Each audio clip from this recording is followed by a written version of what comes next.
오늘 하나님께서 우리에게 주시는 말씀은 이사야입니다. 이사야 14장 1절로 3절 말씀입니다. 이사야 14장 1절부터 3절 말씀. 자, 함께 합독합니다. 여호와께서 야곱을 긍휼히 여기시며 이스라엘을 다시 택하여 그들의 땅에 두시리니 나그네 된 자가 야곱 족속과 연합하여 그들에게 예속될 것이며 민족들이 그들을 데리고 그들의 본토에 돌아오리니 이스라엘 족속이 여호와의 땅에서 그들을 얻어 노비로 삼겠고 전에 자기를 사로잡던 자들을 사로잡고 자기를 압제하던 자들을 주관하리라. 여호와께서 너를 슬픔과 곤고와 및 내가 수고하는 고역에서 넣으시고 안식을 주시는 날에. 아멘. 오늘 말씀의 제목은 Word of Hope, 희망의 말씀, 희망의 메시지. 오늘 말씀의 제목은 희망의 말씀이라는 제목으로 말씀을 강론하겠습니다. 지금 우리가 이전에 보았던 대로 13장부터 바벨론, 유대인의 참 대적이 되는 바벨론의 멸망을 13장에서부터 예언을 하고 있고, 지금 그 바벨론에 대한 예언이 14장에서도 계속해서 이어지고 있습니다. 오늘 1절에서 3절의 이 말씀은 조금은 이제 독특한 형태의 말씀이 됩니다. 왜냐하면 대개 예언서 혹은 선지서들의 말씀을 보면 미래에 대한 예언이 나와요, 안 나와요? 나오죠. 미래에 대한 예언들이 많이 등장하지 않습니까? 그런데 일반적으로 선지서나 예언서에서는 미래에 대한 그러한 메시지가 선포가 되는데, 오늘 이사야의 이 말씀은 미래에 대한 예언이 아니라 미래를 향한 예언입니다. 미래에 대한 예언과 미래를 향한 예언이 어떤 차이가 있느냐? 미래에 대한 예언은 이런 거예요. 예를 들면 우리가 100년 이후에 이 땅에는 너무 인구가 감소해가지고 사람이 없어질 겁니다. 이게 미래에 대한 예언이고, 미래에 향한 예언은 뭐냐면 지금부터 100년 이후에 어떤 사람이 살 거죠. 예를 들면 100년 이후에도 사람이 살겠죠. 그 사람들한테 지금 이야기하듯이 이야기를 해주는 겁니다. 100년 이후에 예를 들어서 철수라는 사람이 있어요. 100년 이후에 철수에게 오늘 내가 100년 이후에, 오늘이야지 100년 이후에 철수가 딱 있어요. 철수야, 힘들지. 이렇게 될 줄 내가 알았어. 그러나 조금만 힘내고 있으면 너에게도 사랑스러운 아내가 생기고 가족이 생길 거야. 틀리죠? 앞에 예언은 100년 이후의 삶에 대해서 예언한 것이라면 지금 말씀은 뭐예요? 100년 이후에 살고 있을 사람들한테 마치 옆에서 이야기해 주듯이 예언이 아니라 직접 그때 이야기하는 그러한 내용이라는 거죠. 그래서 14장 1절에서 3절은 미래를 향한 예언입니다. 다시 말씀드리면, 더 정확히 말씀드리면 미래를 살고 있는 성도들에게 주는 예언이에요. 단순히 미래에 어떤 일이 발생할 것이다 정도가 아니라 미래를 살고 있을 그 성도들에게 구체적인 메시지를 이사야가 제시를 하고 있습니다. 그래서 비평학자들은 성경의 영감을, 성경의 무오류, 성경의 무오, inerrancy, 성경이 영감되었고 성경에 오류가 없다라는 것을 받아들이지 않죠. 그들은 인간의 문서로 보죠. 비평학자들은 지금 곳곳에 나타나는 미래를 향한 예언, 다시 말씀드리면 미래의 성도들에게 주는 이 예언의 말씀은 이사야가 쓴 게 아니다 이러고, 이사야의 이름을 빌어가지고 지금 14장 1절에서 3절은 적어도 150년 이후의 사건이거든요. 무슨 사건이 있습니까? 바벨론 포로로 잡혀간 유대인들에게 이사야가 주는 메시지란 말이죠. 그래서 비평학자들은 이 본문이나 혹은 몇몇 본문들은 이사야가 쓴 게 아니고 150년 이후에 있을 일에 대해서 이사야가 쓰는 건 불가능하니까 150년 이후에 바벨론 포로를 겪으면서 어떤 한 사람이 이사야의 이름을 빌어서 썼다. 그래서 뭐 제1 이사야서, 제2 이사야서, 어떤 사람 제3 이사야서까지 얘기한다. 제1 이사야는 이사야가 썼고 2, 3은 이사야의 이름을 빌어가지고 썼다. 왜 그렇게 이야기한다고요? 사람이 어떻게 미래에 어떤 일이 있을 것이다 까지는 뭐 이야기를 한다 손 치더라도 미래의 사건을 너무 정확히 알고 그 사람들한테 마치 지금 일어나는 것처럼 이야기하는 것은 불가능하다. 그렇게 이제 믿음 없는 소리를 하는 거죠. 그러니까 비평학자들은 이사야가 쓴 것이 아니고 이사야의 이름을 빌어서 썼다라는 그러한 이야기를 하기도 합니다. 그러나 우리가 믿는 성경, 우리가 믿는 하나님, 우리가 믿는 성경의 저자들은 하나님의 감동으로 기록했기 때문에 150년 이후가 아니라 1500년, 아니 마지막 끝날에 대한 예언도 있어요, 없어요? 있단 말이죠. 그러니까 이 본문은 이사야가 쓴 것이 분명합니다. 분명하고 그러면 이사야가 어떤 의도가 있겠죠. 150년 이후에 있을 일을 이사야가 기록을 했는데 하나님의 감동으로 기록을 했겠죠. 그 의도를 우리가 오늘 살펴보고자 하는 겁니다.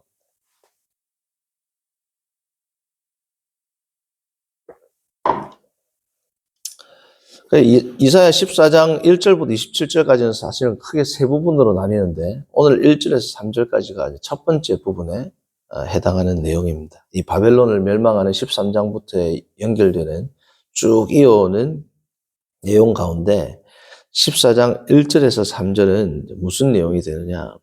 자, 바벨론이 멸망을 하게 되는데, 자, 바벨론 이 멸망을 당하는 예언은 훨씬 이후에 지금 생기는 거죠. 바벨론이 지금 아직 신흥 강국도 아닙니다. 그렇죠? 그리고 150년 이후에는 바벨론이 가장 강성할 때예요. 그죠? 바벨론은 나중에 바사에 의해서 망하지 않습니까? 이거는 뭐 훨씬 이후의 일이란 말이죠. 다니엘서에 나오는 그 내용이지 않습니까? 자, 그런데 어찌되었든 간에 유대인들이 바벨론이 이제 자기들을 잡아가고 포로로 잡아갈 때 가장 악독한 제국 가운데 하나가 아수르 바벨론 아니에요? 자, 바벨론이 그들을 잡아가고 예루살렘이 완전히 멸망을 하게 된 겁니다. BC 587년, 586년에, 그렇죠? BC 586년에 예루살렘이 완전히 패망하고 성전은 다 뭐예요? 회파되고 성전에 있는 모든 기물들은 다 뺏기고 자, 그렇게 된 순간 이스라엘 백성들은 어떻게 생각할까요? 이제 끝났다. 심지어 세상이 망했다라고도 생각을 합니다. 그렇죠? 우리가 마태복음이나 마가복음, 누가복음에 등장하는 감람산 강화, 소위 말하는 예루살렘 예언에 대한 예루살렘 파괴에 대한 예수님의 예언의 말씀을 보면 제자들이 예루살렘이 파괴될 것이라는 예수님의 예언을 어떻게 받아들여요? 세상의 끝날이 어떻게 됩니까? 끝날로 본단 말이에요. 그러니까 이 지구가 망해도 이 지구가 망하지 않는 한 예루살렘 성전을 망하지 않는데 BC 586년에 예루살렘 성전이 다 파괴됐단 말이죠. 자, 그러면 유대인들, 이스라엘 백성들은 어떤 생각을 하겠습니까? 아, 끝났구나. 이제는 희망이 있다 없다? 전혀 희망이 없구나. 깜깜한 흑암의 세상이 우리를 덮었구나. 모든 것을 이제 우리는 회복할 수 없다. 라고 완전히 낙심하고 낙담하고 완전히 절망 가운데 있을 그때 이사야가 14장 1절부터 3절을 이야기하는 겁니다. 먼저 3절부터 볼까요? 여호와께서 너를 슬픔과 곤고와 및 내가 수고하는 고역에서, 왜 수고하는 고역을 하냐? 노예니까 고역을 하겠죠. 수고하는 고역에서 놓으시고 뭐라고요? 안식을 주실 것이다. 완전히 흑암 가운데 있는데 갑자기 성도님 이렇게 생각하시면 됩니다. 완전히 노예에 예속돼가지고 완전히 절망 가운데 있고 문소리만 삐걱 나도 무서워요, 안 무서워요? 바벨론 무슨 관리가 와가지고 우리 딸을 잡아간 수도 있고, 우리로 말하면 일제강점기처럼. 우리 외할머니의 제가 증언을 들었는데, 우리 외할머니께서 이제 위안부 있잖아요, 위안부. 이제 끌려가려고 이제 일본 순사가 찾아왔대요. 우리 외할머니의 증언에 의하면, 외할머니 동네에 살고 계셨다, 외할머니 동네를 관할했던 그 순사는 좀 착했대. 일본 사람이지만. 그래가지고, 위안부로 젊은 여자들 다 잡아간다가지고, 저희 할머니가 장독에 숨었대요. 장독에 들어가가지고. 그래가지고, 일본 순사가 딱 딸 어디 갔냐니까, 이제, 우리 외할머니의 어머니죠. 없다고, 이제, 없다고 그러니까. 딸 있는 거 알고 왔는데 왜 그러냐고 막 쳤는데, 장독대를 딱 열었대. 우리 외할머니한테 직접 들은 겁니다. 딱 열었는데, 외할머니하고 눈이 딱 마주쳤대요. 순사가 싹 덮고 가더래, 그냥. 없는 것처럼. 일본 사람이 다 악한 건 아닙니다. 지금 제가 할머니한테 들었어요. 그래가지고 외할머니가 외할머니 안 끌려가셨다 그러더라고요. 그 기억을 지금까지도 해가지고 저한테 그때 말씀을 해주셨던 기억이 납니다. 어쨌든 문소리만 삐걱나도 어떻습니까? 너무 무섭단 말이죠. 그런데 이 한밤중에 문소리가 삐걱나가지고 너무너무 극도의 두려움을 가지고 두려워 떨고 있는데 문소리가 삐걱 나더니 어떤 사람이 성경 두루마리를 쫙 펼쳐가지고는 읽어주는 겁니다. 뭐라고요? 여호와께서 너를 슬픔과 권고와 및 내가 수고하는 고역에서 놓으시고 안식을 주실 것이다.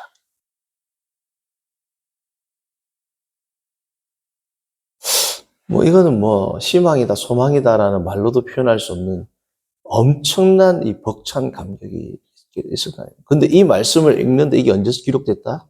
적어도 150년이 지났다. 이걸 알고 그 성도들이 다 두루마리를 펴서 읽어준단 말이죠. 자, 1절을 봅니다. 어떻게 슬픔과 고역에서 놓으시겠느냐? 하나님께서 여호와께서 야곱을 긍휼히 여기시며, 강조죠. 야곱, 그리고 또 이스라엘. 야곱이 곧 이스라엘이죠. 자, 근데 왜 이스라엘이라고 또 이야기를 할까요?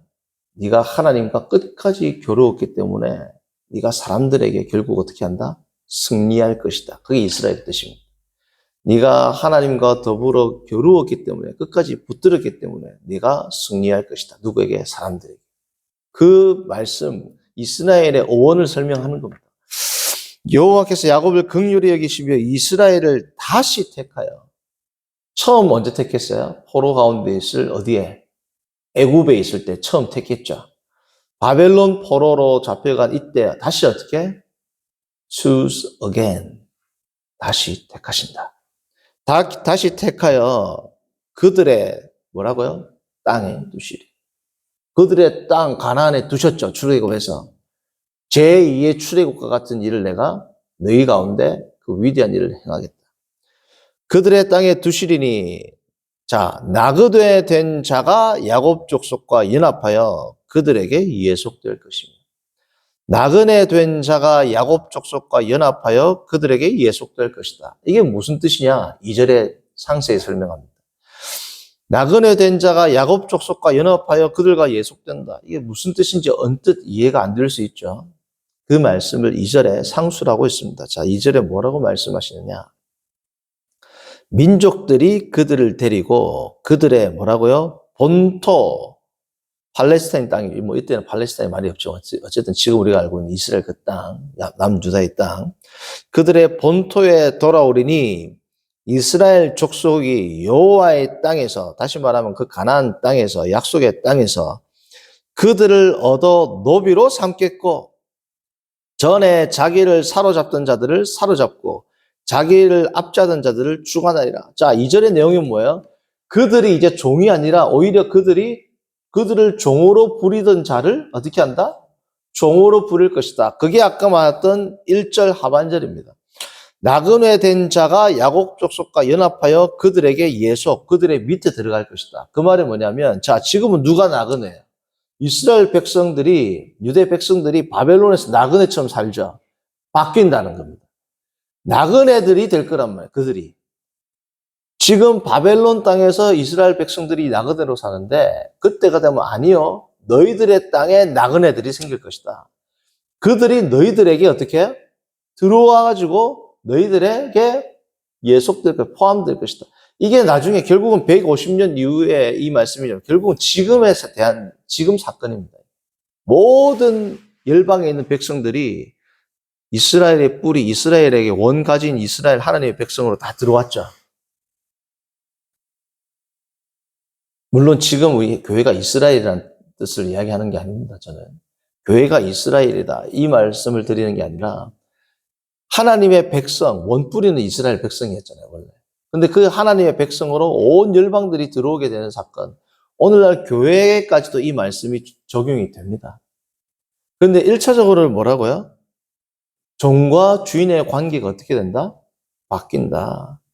지금 교회 시대에 대한 것은 약간 좀 더 진일보한 영적인 해석이고, 원래 문맥에서 1차적인 해석은 뭐가 된다? 이스라엘 백성들아, 너희가 지금 바벨론 땅에서 나그네인데, 그때가 되면 어떻게 된다? 그들이 너희 땅에서 나그네가 될 거다. 그 뜻이 뭐다? 3절에, 2절에 나오는 너희들이 그들을 주관하게 될 것이다. 더 이상 너희들은 그들의 종이 아니다. 자, 성도님들, 이 말씀이 언제 왔다? 150년 전에 이사야 입술을 통해서 나온 겁니다. 그들이 생각할 때는 바벨론에게 멸망할 때 어떻게 생각했을까요? 하나님이 우리를 버렸다. 심지어 여호와가 마르둑에게 패했다. 이렇게 생각할 겁니다. 여호와가 바벨론의 신 마르둑에게 패했다. 그게 아니라는 거예요. 하나님께서는 하나님의 섭리가 있고 너희들 가운데 완벽한 회복과 승리를 주실 것이다. 언제? 가장 절망 가운데 있어요. 그 한밤중에 누군가 이 두루마리를 펴서 150년 전에 예언된 이 말씀을 읽어준단 말이죠. 성도님들, 우리는 때로는 삶을 살아가다 보면 낙심의 순간이 옵니다. 사람이기 때문에. 하나님을 믿노라고 부르짖고 기도하지만 우리의 마음 가운데 흔들리는 순간이 옵니다. 도저히 내 힘으로 해결할 수 없을 것만 같은 그러한 암흑 것 같은 그러한 절망의 순간들이 오죠. 그럴 때 하나님께서는 나의 마음 가운데 세밀한 음성으로 뭐라고 말씀하셔요? 오늘 말씀의 제목과도 같이 Word of Hope, 희망의 메시지를 주신단 말이에요.